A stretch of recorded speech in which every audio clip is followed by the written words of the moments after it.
So if you are anything like me, you don't like to work. You want work to be optional. I want work to be optional for me. So I've always been strategic about how I spend my money. And now that I am, debt free and things like that, I'm being more strategic with how I invest my money because I want to be able to allow my money to work for me. So that's what this video is going to be about. I'm going to go over the 4 things that I do to make money passively and get me closer to retirement, okay? If you want to retire like I do and not let it be 60, 65, then you definitely want to like this video and tune in. So the number 1 thing that I do to, retire and allow my money to make money for me is I invest in a high yield savings account as well as a CD, but we're going to focus on a high yield savings account. So what I love about high yield savings accounts is that it's strictly a savings account. Like, people think it's this big investment scheme. Like, nah, like, it's under Goldman Sachs, for example. Like, they have so many high yield savings accounts out there. And what I love about them is that they allow me to earn money on my money. So they do that with a higher yield, which is a higher interest rate. So usually if you owe somebody money, the higher the interest rate, the scarier it is for you as the borrower. But since you are borrowing, allowing them to borrow your money, they're paying you monthly via the interest rate to actually keep your money in their account, in their bank. So the thing I like about that is when you think about traditional savings accounts, the APY, the annual percentage yield, is super low. It's like way less than 1%, and it's pretty average right now across all the high yield savings accounts to be around 1.4, 1.5, 1.6, which means that every month your money is making money for you. That 1.5% is money that they're putting into your account to thank you for keeping your money in their account. Essentially, like, it's a game changer. And it's not investing. Like, anybody could do it, whether you're saving for a house, a car, whatever big purchase, or you just want to put your emergency savings in there. I do that as well. I highly recommend it. And then with the CD, it's similar to that, but it's a fixed interest rate, so it doesn't change the way that the interest rate with the high yield savings account does.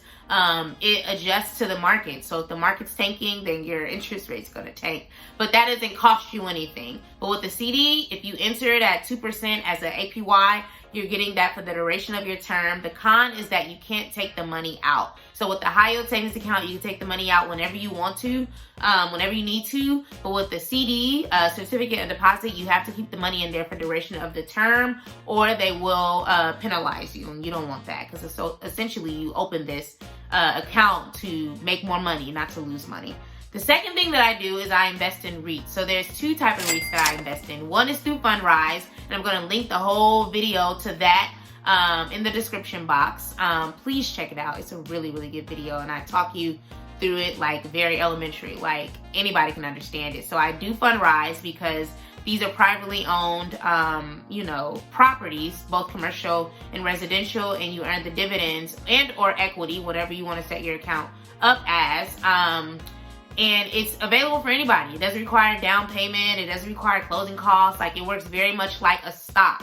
But the difference is that it's real estate. And then I also do the same with REITs that are on the public market. So these are traditionally ETFs. So Berkshire Hathaway, for example, if you Google them, they have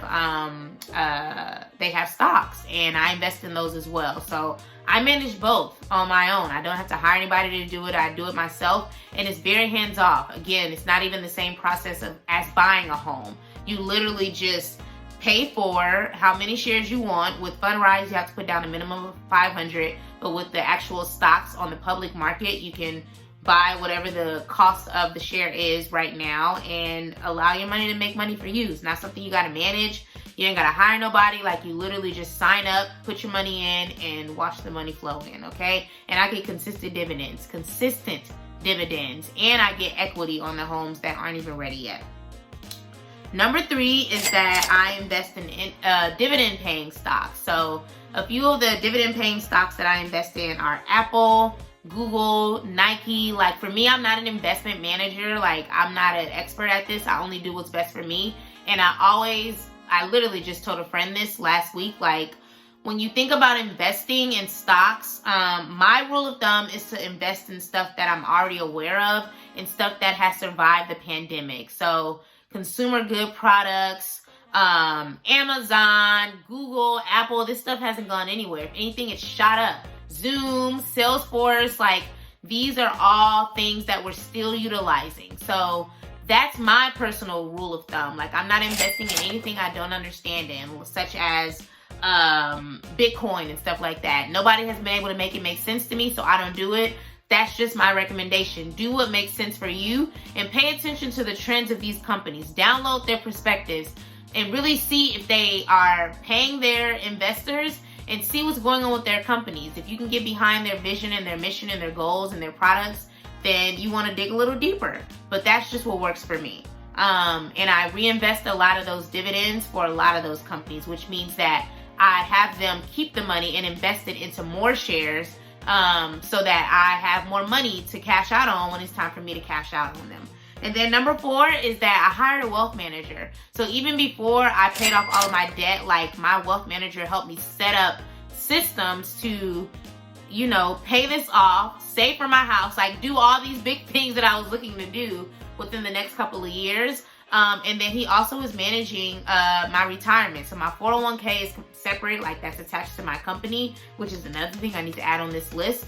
But I also have my own separate retirement that I'm saving on, and I'm contributing monthly to. So that money is making money as well, because it's ETFs. And as these companies' valuations continue to improve and, you know, the volatility of the market slows down, I'm making more money, and he's managing all of this stuff. I don't have to go in and alter anything. As my goals change, you know, as I become more aggressive or less aggressive, he will adjust my portfolio as such. So that's a game changer. And again, all that money that I would be making in dividends, I have him reinvest, because I want to have that money for later. It's all about compound interest. And if you don't know what compound interest is, comment below. I'm happy to break it down, because that's important. There is essentially the money that you're investing now compounding over time to be more when it's time for you to utilize it. So those are the 4 ways that I am planning for retirement and allowing my money to make money for me. So just to recap, number 1 is with my high yield savings account, as well as a CD account. I have that separate, but I don't deposit as much because I kind of need my money ASAP, but I know I need to stick to that CD. Number 2 is I invest in REITs, both public REITs, which are on the stock market, and private REITs through Fundrise. And again, the video to my full experience and review of Fundrise is linked in the description. Number 3 is that I invest in dividend paying stocks. And again, the 3 that I can think of off rip are Apple, Google, and Nike. They all pay dividends, and I reinvest those dividends to buy more shares. So I never see that money, and that's okay with me. Number 4 is that I hired a wealth manager to manage my retirement funds. And the money that I would make in dividends that he's managing, I have him reinvest, because compound interest is a good thing to be on. It's a good side to be on. And that means whatever you buy now is going to be worth much more later if you let it sit and continue to accumulate. So that's how I'm making my money, girl. And that's how I'm letting my money work for me, so that I can retire at a decent age, meaning in a couple of years, in Jesus' name. So thank you for watching. Let me know if you have any questions or anything that I covered below. And I will see you guys on the next video. Peace.